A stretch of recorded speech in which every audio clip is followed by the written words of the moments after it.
What's up, everybody? Thanks for tuning in on our YouTube podcast. This is your boy Anthony Castillo with your host Mike with Mic'd Out.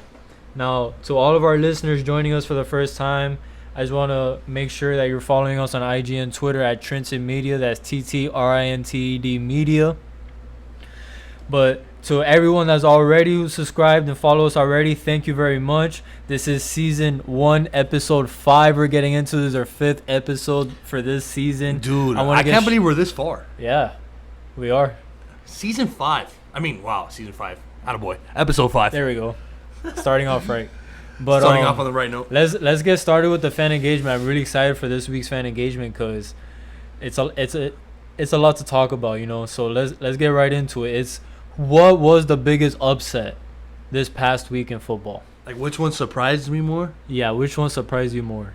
Philly and New York, or Niners and Browns?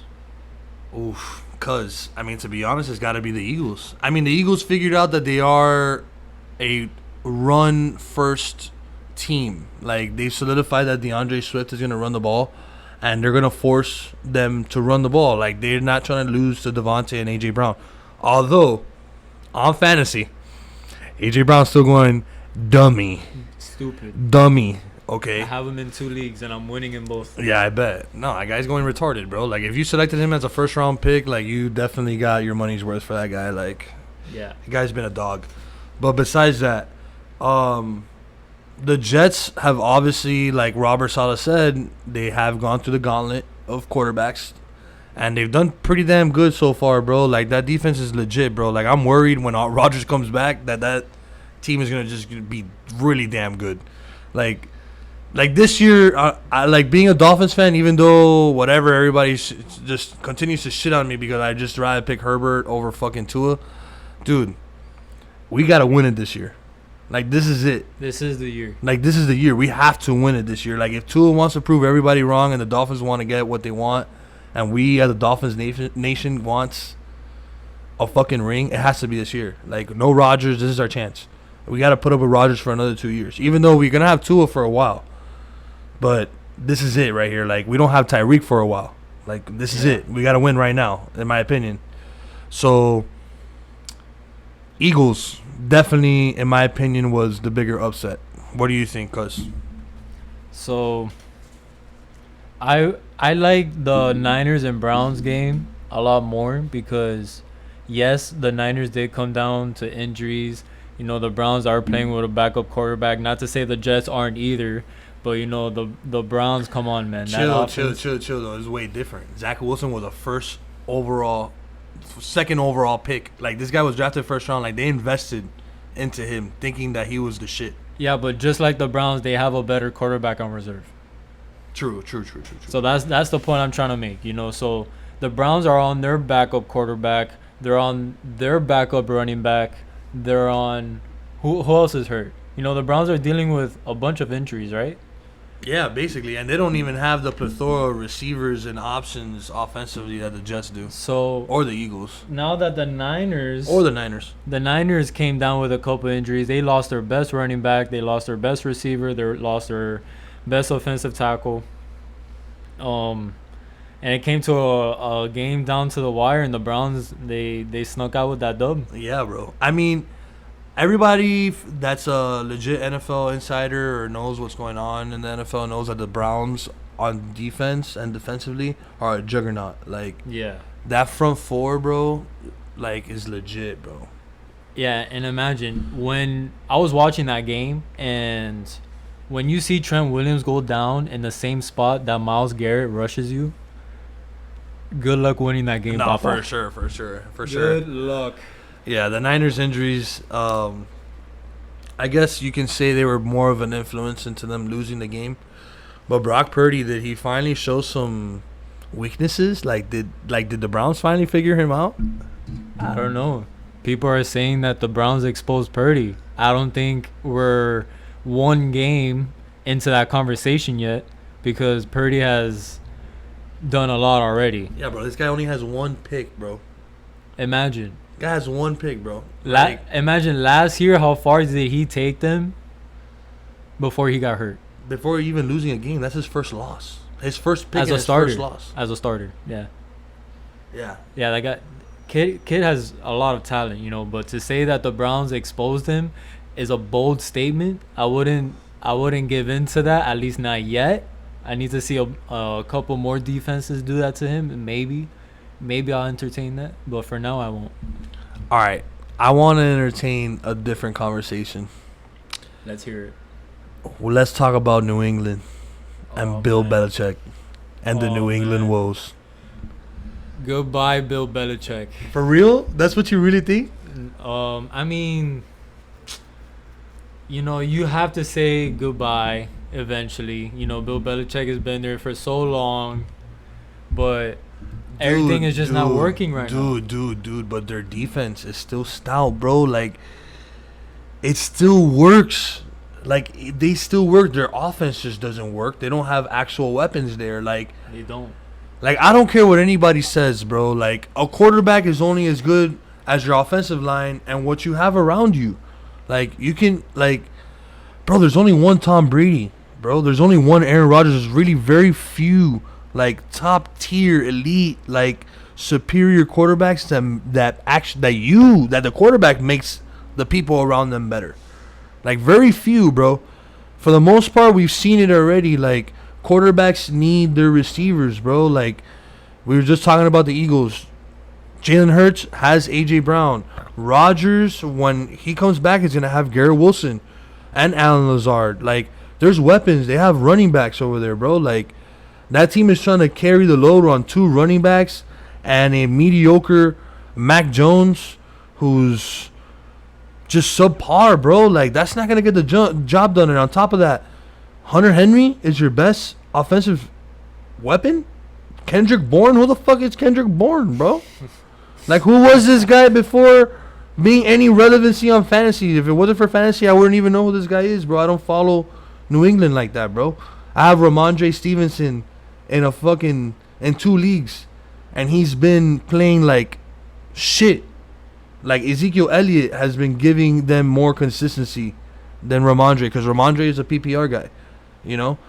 And I've taken the risk on Ramondre knowing that offense is not good, and they're going to do a lot of dump-offs and find some screens and try to get the ball rolling and do something. Yeah. So, Primo. I mean, on a fantasy point of view, I do understand where you're coming from. But as an organization's point of view, I think they're going to put the blame on Bill Belichick. They're going to use him as a scapegoat, as we've seen this happen before in the past to a bunch of coaches. You know, when the team is underperforming and we know the coach is a great coach, but they have to use a escape route, they're going to blame it on the coach. And we've already seen reports of Bill Belichick being on the hot seat. So I wouldn't be surprised if Bill Belichick is going to go. If I had to put my money on it, I'll put on they're going to use him as a scapegoat and fire Bill Belichick. And I think he's going to go somewhere else and make them a great team. New York Giants. And I'm going to love New York Giants. New York Giants. I hate New York, so. I know, but it's going to be the New York Giants. It's going to be the fucking New York Giants. I mean, they have a decent head coach over there. No. New York Giants. No, I'm sorry. New York Giants. Like, it's either that or he goes back to Cleveland. Either or. I don't know, but it would be great to find out. I would like him anywhere but New England. Get him out of that division. I don't know, man. So, I also want to talk about another team that's in our division, in the Dolphins division, and it's the Bills. And I want to see their fantasy outlook, but not just their outlook. I want to know what was your opinion on their game, prime time, and that inconsistency that you're seeing from Josh Allen.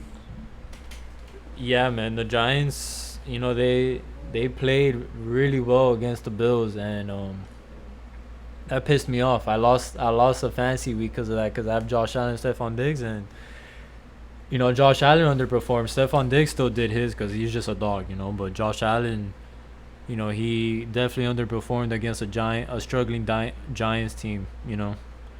With again a backup quarterback. You know, all these backup quarterbacks and these offenses are looking nice against all these teams. I don't know what's going on, man.